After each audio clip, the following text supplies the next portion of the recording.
The Panda event is back, and we're getting a better look at the upcoming game mode. Let's begin. Welcome back to another episode, guys. This week we're getting the Panda's Protector event returning. So this is going to be the third or fourth year even at this point that we're getting this event back again. During this event, you'll be able to complete a puzzle that I believe is pretty similar to the ones that we always get. And this will give you the reward of a B tier accessory for survivors called Panda Plushie. You'll also get a portrait, a frame, and even more during the event. There's going to be some stuff in the store. There's going to be a new Toy Merchant A tier skin called Cognition Enlighter that's available for Echoes. I believe all of these skins are Echoes only. This is a really cool skin. I do like Toy Merchant skins overall. She has some really nice ones. I just really love the details on this one, as I've mentioned in previous videos. We got some returning content from previous Panda Protectors event as well, also added to the store, including the Panda Series A tier Doctor skin Bamboo Guardian, the A tier Little Girl Panda Friend, and the A tier Gravekeeper Home Designer, along with an A tier furniture piece called Panda Cradle and the package Climbing Bamboo. I don't really know what that is, but still it's there. And in the Spyglass store, we're also getting some returning content, including the B tier pet Baby Panda and also the B tier furniture piece Panda Decoration. So really nice to see things added to the store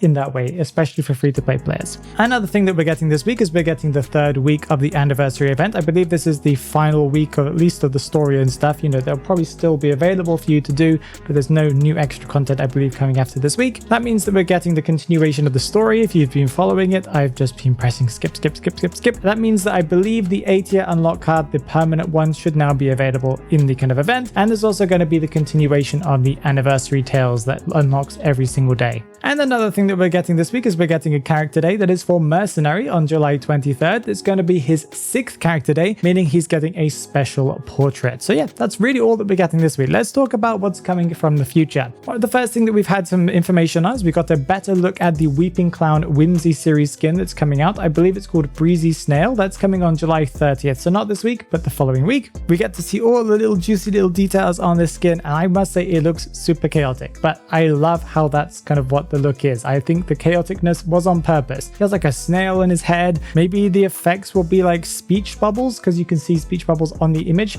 Maybe those will be the effects that kind of come out of him. That would be really unique if that's the case. The rocket also looks super weird and stuff, but I absolutely love it. I think it's a fantastic skin. I believe this skin should be available for Echoes and Fragments when it releases, but I'm not 100% sure on that. And a little note is the next character to get a Whimsy series skin after Weeping Clown, so whenever that may be, should be for Sculptor, and I'm really excited to see what they do for her. Okay, we got some more details about the upcoming Enchanted Forest game mode that is basically just Fortnite or Apex Legends or PUBG, whatever you want to call it, just added to IDV in a bit of a janky method. It looks a little bit janky, all the animations are not too amazing in my opinion. The map seems to be a variation of Golden Cave, and in this game mode there are going to be 16 players in the kind of the match, divided into 2 different teams. The goal is to eliminate the other team's players to get the items, and eventually, if possible, eliminating everyone on the opposite team, of course. There are going to be 2 different phases, I believe, during this kind of game, so whenever you're playing a match. The first is the prologue, and the other one is the finale. The prologue lets you revive nearby players, so if your teammate goes down, you'll be able to bring them back up again, but during the finale phase, if you get eliminated or get knocked down,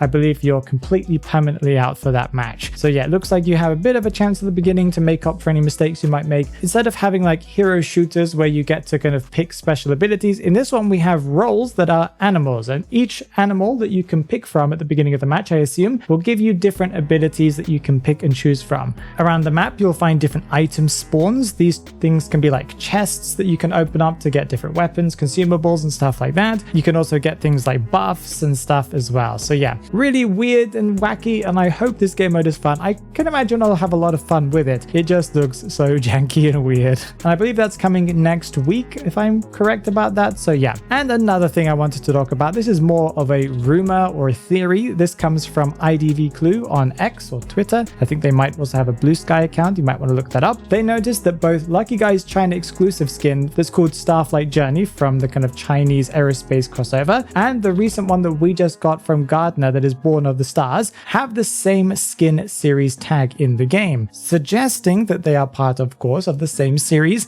And if you look at one of the posters from Lucky Guy's China Aerospace kind of crossover skin, you'll notice that there are different statues on both sides of the kind of rocket taking off. And you'll notice that two of those characters are of course Lucky Guy and Gardener, and the other two are Mercenary and Coordinator. So it does seem, as long as we kind of can take this as being a teaser or an Easter egg, that those two characters might be getting some space themed skins in the future with maybe future crossovers and stuff. So that's really exciting. That means that they've probably got some things prepared for us. I like that idea. Now, if you haven't already, make sure that you click on the video that's right there because YouTube thinks that you'll like it.